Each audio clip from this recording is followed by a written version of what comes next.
નમસ્કાર, આપ જોઈ રહ્યા છો નેશન પ્લસ ન્યૂઝ. હું છું આપની સાથે હેતલ ભગત. કોલકાતાની આરજી મેડિકલ કોલેજમાં ટ્રેની ડોક્ટર ઉપર દુષ્કર્મ અને હત્યાનો વિરોધ દેશભરમાં ચાલી રહ્યો છે. ગુજરાતની સરકારી હોસ્પિટલમાં પણ આજે તબીબો દ્વારા પ્રચંડ વિરોધ નોંધાવવામાં આવ્યો છે.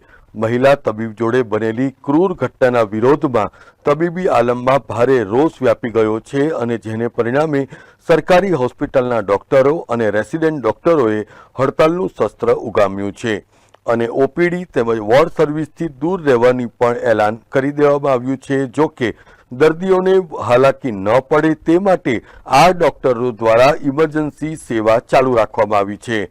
નવી સિવિલ હોસ્પિટલ સુરતના અંદાજિત 600થી વધુ રેસિડેન્ટ તબીબોએ આજે હડતાલમાં જોડાઈને ઘટનાનો વિરોધ નોંધાવ્યો હતો.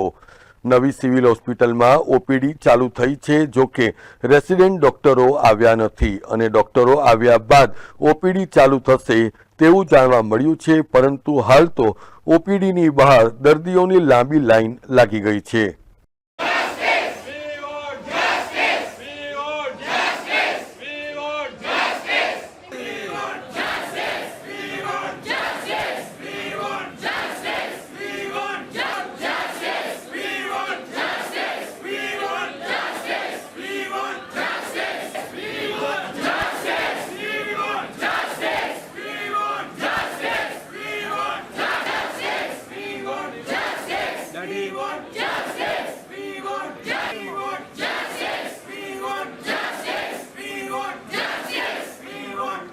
Bureau report, Nation Plus News, Surat.